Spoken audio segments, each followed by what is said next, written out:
Hello everyone, ఇలాంటి videos మీకు ముందుగా కావాలి అనుకుంటే మా ఛానల్ని సబ్స్క్రైబ్ చేసుకొని పక్కనే ఉన్న బెల్ ఐకాన్ని క్లిక్ చేయండి.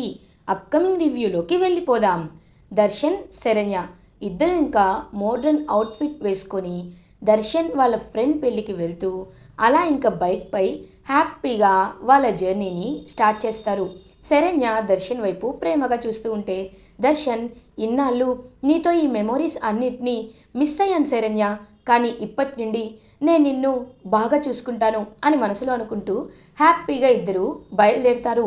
అదంతా దొంగచాటుగా అనన్య, కాంచన చూస్తారు. అనన్య కాంచనతో, ఏంటి ఇద్దరు ప్రేమ ప్రయాణాన్ని స్టార్ట్ చేశారా? హ్యాపీగా బయటికి వెళ్తారా? ఇప్పుడు చూడు నేను ఏం చేస్తాను అని చాలా ఇరిటేటింగ్గా ఒక ప్లాన్ వేసుకుంటుంది అనన్య. అమ్మా, మనం వర్షన్ 2.0లో మొదటిగా శంకుస్థాపన చేయాల్సింది ఇదిగో కొత్తగా వెళ్తున్నారే ఆ జంట, వాళ్ళపైనే మనం టార్గెట్ చేయాలి. టార్గెట్ చేసి వాళ్ళని ఎలా అయినా పైకి పంపించాలి అని అంటుంది. ఏంటమ్మీ పైకా?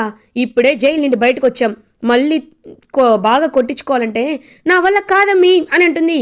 అమ్మా, నా మాట విను, వాళ్ళిద్దరినీ మనపై డౌట్ రాకుండా ఖచ్చితంగా పైకి పంపిద్దాం రా అని ఇంకా అనన్య అండ్ కాంచన ఇద్దరు దర్శన్, శరణ్యాలని ఫాలో అవుతారు.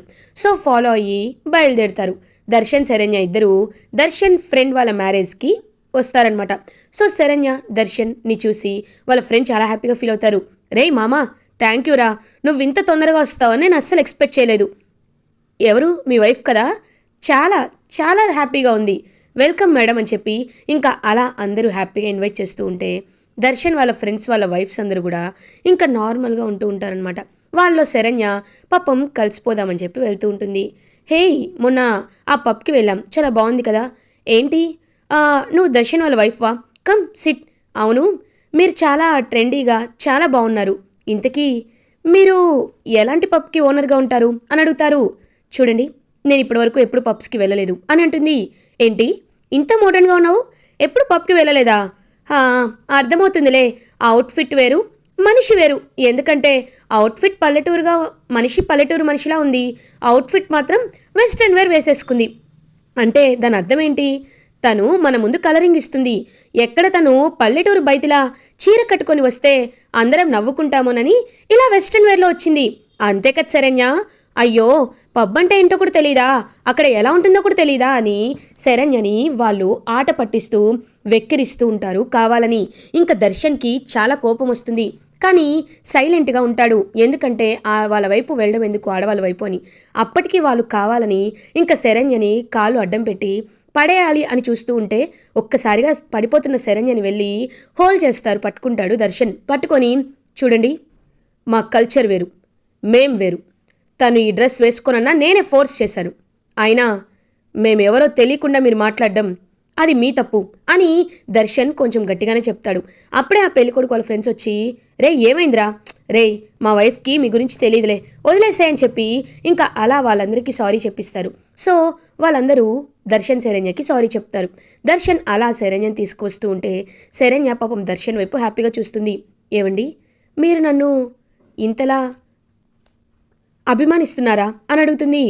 చూడు శరణ్య, అభిమానం అంటే అది చాలా చిన్న మాటే అవుతుంది, దీనికి పేరు అని అంటారు. అర్థమైందండి, మీరెప్పుడు నన్ను ఫ్రెండ్గానే అనుకుంటారు కదా, ఫ్రెండే కదా అని అంటుంది. ఫ్రెండా? ఫ్రెండ్ కూడా కాదు, నేను నేను నీ భర్తని, నేను నిన్ను మనస్ఫూర్తిగా ప్రేమిస్తున్నాను అని చెప్పడంతో శరణ్య ఎంతో అంటే ఎంతో హ్యాపీగా ఫీల్ అవుతుంది. కరెక్ట్గా అదే ఫంక్షన్కి అనన్య, కాంచన ఇద్దరు బేరర్స్గా వెయిటర్స్గా వస్తారు.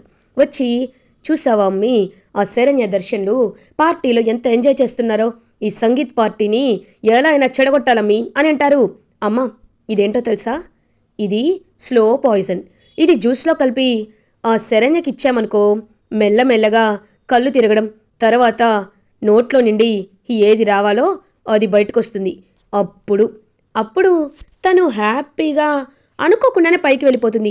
అప్పుడు తనపై మనకి ఎలాంటి ఎలాంటి ప్రాబ్లం ఉండదు అని చెప్పడంతో ఒక్కసారిగా ఇంకా అలా షాక్లో ఉండిపోతుంది.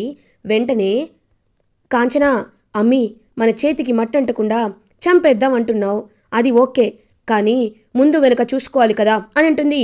అమ్మా నాకు తెలుసు, నువ్వేం కంగారు పడదురా అని చెప్పి ఇంకా అలా శరణ్య తీసుకునే జ్యూస్లో అయితే మొత్తం ఆ స్లో పాయిజన్ని కలపాలి అని డిసైడ్ అయిపోతుంది. అలా ఇంకా శరణ్య ఆ జ్యూస్ని తాగబోతుంటే అప్పుడే కరెక్ట్గా ఒక పెద్ద గాలి వచ్చి అలా శరణ్య పక్కకు చూస్తుంది. పక్కకు చూసేసరికి అక్కడ అనన్య మాస్క్ ఊడిపోవడం కనబడుతుంది.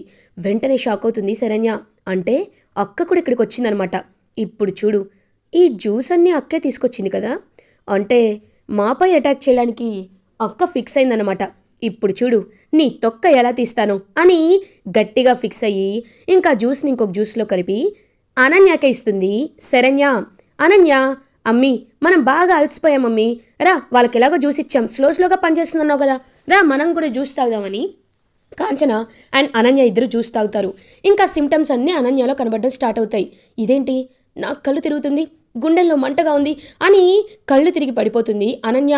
అయ్యో అమ్మీ ఏమైందమ్మీ, హోమో రక్తం కూడా వస్తుందమ్మీ అని చెప్పి ఇంకా పరుగున కాంచన అనన్యని హాస్పిటల్కి తీసుకువెళ్తుంది. ఇది ఇలా ఉండగా దామిని ఇంటికి రీచ్ అవుతుంది. ఇంటికి వచ్చాక ఇంకా తన సుందరం గురించే ఆలోచిస్తూ ఉంటుందన్నమాట.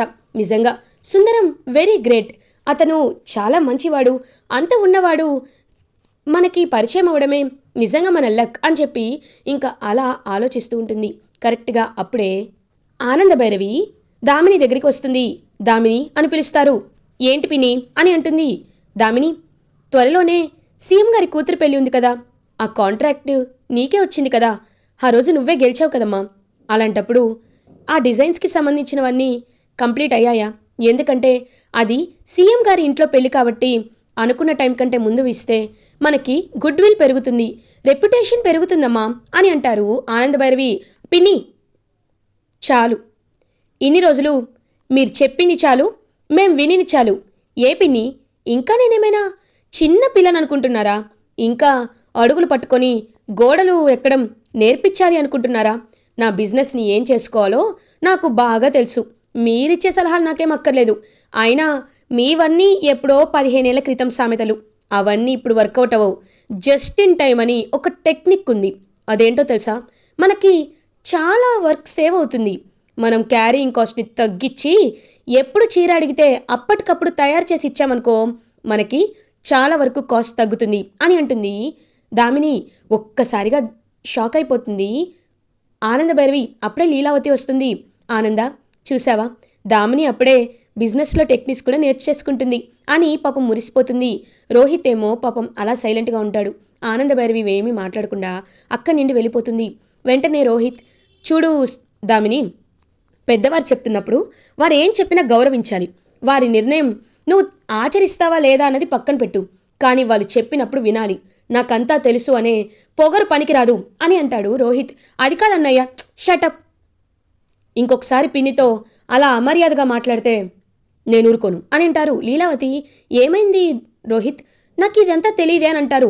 మీకు తెలియదమ్మా, నువ్వు రాకముందు పిన్ని తనకి సలహా ఇస్తుంటే ఆ సలహాని కొట్టి పారేసింది దామిని అని అంటాడు రోహిత్. చూడమ్మా, నీకొక విషయం చెప్పనా, ఇప్పుడు నువ్వు అనుభవిస్తున్న ఈ ఆస్తి, ఈ ఇల్లు, ఇదంతా ఈ ఆస్తి మొత్తం ఎవరితో తెలుసా? ఆనందభైరవిది. ఆనంద ఒకప్పుడు అనాదే, కానీ రాజేశ్వరరావుని పెళ్లి చేసుకొని ఈ ఇంటికి వచ్చిన తర్వాత అదిగో ఆ సెంటర్లో షోకేస్గా పెట్టారు కదా స్కూటీ, ఆ స్కూటీపై చీరలు అమ్ముతూ చీరలు నేచి అమ్మి అక్కడి నుండి అడుగడుగు మెట్టు ఎక్కి ఎక్కి ఎక్కి ఇంతటి సామ్రాజ్యాన్ని చేసింది. ఎంత ఐడియా ఉండకపోతే, తనకి ఎంత బిజినెస్లో మెలకువలు తెలియకపోతే చిన్న స్కూటీ పై నుండి ఇంత పెద్ద బంగ్లాన్ చేస్తుంది, ఇంత బిజినెస్ని ఎక్స్పాండ్ చేస్తుంది. అలాంటప్పుడు అంత పెద్దవారిచ్చిన సలహాని నువ్వు తీసుకోవాలి కదా. తీసుకోకుండా అలా పొగరుగా మాట్లాడడం తప్పుదామిని. నీకు ఈ విషయాన్ని ఇంత సున్నితంగా చెప్పడానికి కూడా కారణం ఆనందానే. ఎందుకంటే మళ్ళీ నిన్ను కోప్పడితే ఆనంద బాధపడుతుంది అని లీలావతి నచ్చ చెప్తుంది. దామిని మాత్రం, అయితే ఏంటి, ఈ ఇంటి పేరు మీద వాడుకోనే కదా ఆవిడ అంత ఫేమస్ అయింది, అంత సీన్ లేదు, ఇదంతా పెద్ద కోడలిగా మా అమ్మకే కావాలి అని మనసులో మాత్రం ఇంకా పాయిజన్ని నింపుకుంటుంది దామిని. ఇది ఇలా ఉండగా దర్శన్ శరణ్య ఇంకా హ్యాపీగా వాళ్ళైతే ఆ సంగీతంలో ఎంజాయ్ చేస్తూ ఉంటే అప్పుడే వాళ్ళ ఫ్రెండ్ అయితే వస్తాడు. రే మామ, ఈసారి అందరిలా కాకుండా యూనిక్ రా, ఈ బ్యాచిలర్స్ పార్టీకి కేవలం మన వాళ్ళు, మన ఫ్రెండ్స్, మా వైఫ్ కాబోయే ఫియాన్సీ వాళ్ళ ఫ్రెండ్స్ మాత్రమే వచ్చారు. కాబట్టి మీరు కపుల్ కదా, కపుల్కి సపరేట్గా క్యాండిల్ లైట్ డిన్నర్ ఒకటి, ఒక రూమ్ ఒకటి రెడీ చేశాం. కాబట్టి మీరందరూ అక్కడికి వెళ్ళిపోండి అని చెప్పి ఇంకా అలా చెప్పేసరికి దర్శన్ శరణ్య ఇద్దరు క్యాండిల్ లైట్ డిన్నర్కి వెళ్తారు. ఇంకా దర్శన్ శరణ్య ఇద్దరు హ్యాపీగా వాళ్ళ ప్రీషియస్ టైంని అయితే ఎంజాయ్ చేస్తూ ఉంటారు. అప్పుడే దర్శన్ శరణ్యతో, శరణ్య, ఇన్నాళ్ళు నా కోపంతో నేను నిన్ను చాలా బాధ పెట్టాను. నేను ఎంతలానో పక్కకి తీసేసి అసలు నీకంటూ ఒక వాల్యూ కూడా ఇవ్వలేదు. నువ్వు ఎన్ని చెప్తున్నా అవన్నీ కావాలని చెప్తున్నావేమో, నటిస్తున్నావేమో అనుకున్నాను. మన మధ్య ఇలాంటి అపార్థాలు రావడానికి ఒకందుకు ఆ అనన్య వదిన కూడా కారణమే. కాబట్టి ఇప్పుడు ఆ రాక్షసి మన జీవితంలో నుండి, అన్నయ్య జీవితంలో నుండి శాశ్వతంగా వెళ్ళిపోయింది. కాబట్టి ఇంకా మనం ప్రశాంతంగా ఉండొచ్చు అని పాపం దర్శన్ శరణ్య ఇద్దరూ హ్యాపీగా ఒకరితో ఒకరు మాట్లాడుకుంటారు. ఇంకా అప్పుడే ఆనందభైరవి దర్శన్ వాళ్ళకి కాల్ చేస్తుంది. హలో నాన్న దర్శన్, పెళ్ళికి వెళ్తానంటున్నారు, హ్యాపీగా ఉన్నారా అని అడుగుతారు. అమ్మా ఇక్కడ చాలా హ్యాపీగా ఉన్నామమ్మా అని ఇంకా హ్యాపీగా చెప్తాడనమాట దర్శన్. అప్పుడే ఆనందభైరవి శరణ్యకి ఫోన్ ఇవ్వమంటుంది. శరణ్య ఫోన్ తీసుకుంటుంది. హలో శరణ్య, దర్శన్ వాయిస్ వింటుంటే, దర్శన్ హ్యాపీనెస్ చూస్తుంటే నిన్ను తను వైఫ్గా యాక్సెప్ట్ చేస్తాడు అనిపిస్తుంది. కాబట్టి ఇంట్లో టెన్షన్స్ అన్నీ పక్కన పెట్టి ఆ పెళ్లిలో మీరిద్దరూ హ్యాపీగా ఉండాలి, అర్థమైందా అని ఆనందభైరవి చెప్తారు. ఓకే అత్తయ్య గారు అని పాపం ఎంతో అంటే ఎంతో హ్యాపీగా చెప్తుందనమాట శరణ్య. ఇది ఇలా ఉండగా కాంచన అనన్యాని హాస్పిటల్కి తీసుకువెళ్తుంది. అయ్యో అమ్మి ఏమైంది మా అమ్మికి, డాక్టర్ గారు మా అమ్మిని చూడండి డాక్టర్ గారు అని చెప్పి అడుగుతుంది. ఇంకా వెంటనే తనకి ఎవరో సివియర్గా పాయిజన్ అటాక్ అయింది, కాబట్టి మీరు తన్ని చాలా జాగ్రత్తగా చూసుకోవాలి. తన గురించి అసలు ఎక్కడి నుంచి తీసుకున్నారు, అసలు ఏం జరిగింది అని అడుగుతారు. జ్యూస్ తాగింది, ఆ జ్యూస్లో ఏదో ఎవరో కలిపారు అని అంటారు. చూడండి కొంచెమైనా చెక్ చేసుకోవాలి కదా, ఇదిగో తనకి మొత్తం మేము ట్రీట్మెంట్ చేస్తాం, మీరు వెయిట్ చేయండి అని ఇంకా డాక్టర్ వెళ్ళి ట్రీట్మెంట్ ఇస్తారు. అలా ఇంకా అనన్య కళ్ళు తెరుస్తుంది. అమ్మి సమయానికి నేను తీసుకొచ్చాను కాబట్టి ఇప్పుడు నువ్వు బ్రతికావు, లేకపోతే ఏం జరిగేదో తెలుసా, ఈ పాటికి నిన్ను జింగిజిక అనంట.